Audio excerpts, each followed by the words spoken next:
রাসূলুল্লাহ সাল্লাল্লাহু আলাইহি সাল্লাম বলেছেন, মানুষের সামনে এমন এক যুগ আসবে, কি উপায়ে মাল অর্জন হচ্ছে তা পরোয়া করবে না, হালাল উপায়ে না হারাম উপায়ে।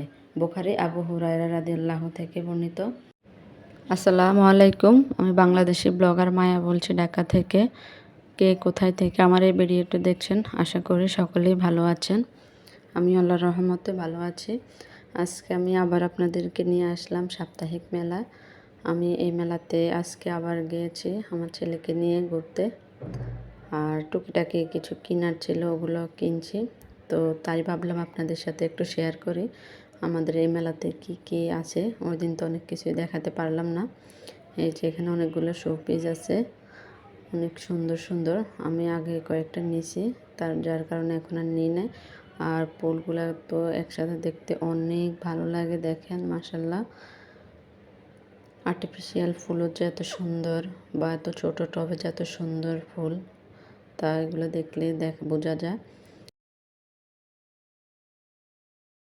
এখানে অনেকগুলো চুড়ি আছে, যার হাতের যে সাইজ হয় ওইটাই নেয়, যার কারণে সবগুলো লোকে রেখে দিছে যাতে সুবিধা হয় নিতে। আর এখানে দেখেন অনেকগুলো মেলামাইনের জিনিস আছে, যার যেটা প্রয়োজন হয় ওগুলাই নিয়ে নেয়। আর এখানে দামটাও মোটামুটি রিজনেবল প্রাইসে থাকে, যার কারণে অনেক ভিড় থাকে এখানে।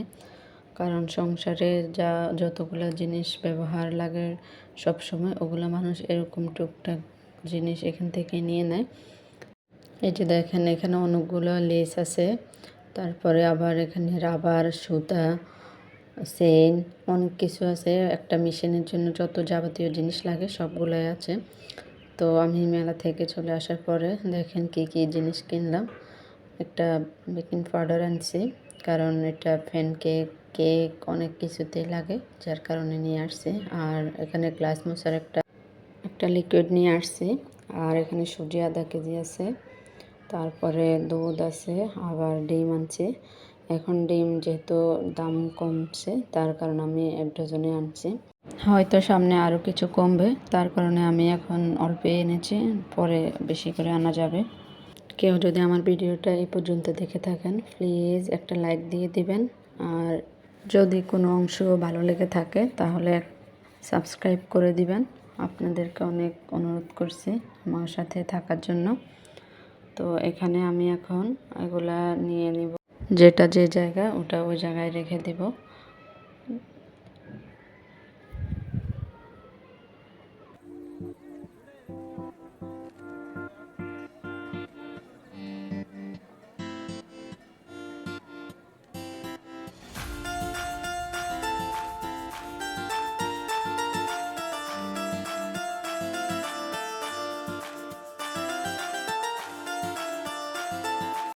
আর এই যে দেখেন মেলা থেকে আমি কি আনছি, 2টা কভার। এই 2টা মনে হয় যে লোকেরা আমার জন্যই বানাইছে, কারণ আমার এই 2টাই দরকার ছিল। একটা ছিল আমার মেয়ের বালিশের কভার, আর একটা ছোট কভার লাগতো। তো আমি যেটাই চেয়েছি ওইটাই পেয়ে গেছি, যার কারণে অনেক খুশি। আর এখানে একটা বক্স নিয়েছি আমার মেয়ের জন্য, এই খেলনাটা নিয়েছি। এটা ফিরতে ফিরতে ও ভেঙেও ফেলেছে ভিডিও করার আগে। আর একটা গড়ে নিয়েছি। আর এখানে কটন বার এভাবে রাখলে অনেক সময় দেখা যায় যে একটু পাকা থাকে, যার কারণে এই কটন বারের নরম হয়ে যায়, যার কারণে আমি একটা ছোট বক্স নিয়েছি। এই বক্সটার মধ্যে রাখলে যদি চাপাটা আটকে রাখে তাহলে আর এগুলো নরম হবে না। এই কারণে আমি এই বুদ্ধিটা করলাম আর কি। কেমন হয়েছে অবশ্যই জানাবেন কমেন্টের মাধ্যমে, এটা টিপস বলা যায়। তারপরে আমি একটা ছোট জালি নিয়েছি, কিউট একটা জালি, এত সুন্দর লাগছে এই জালিটা, যার কারণে নিয়েছি। আর এটা জামার কাপড় এনেছি আমার জন্য, দেখে ভালো লাগছে তার জন্য এনেছি। আর আমার ছেলের জন্য এখন একটা গেমস খেলনা জিনিস এনেছি, রুবিক্স, এটা এনেছি। এটা চায়না প্রোডাক্ট, অনেক ভালো। তো আশা করি আমার ভিডিওটি আপনাদের একটু হলেও ভালো লাগবে। তো ঠিক আছে, সবাই ভালো থাকবেন, সুস্থ থাকবেন। আল্লাহ হাফেজ। সবাই ভালো থাকবেন, আশা করি আমাদের জন্য দোয়া করবেন।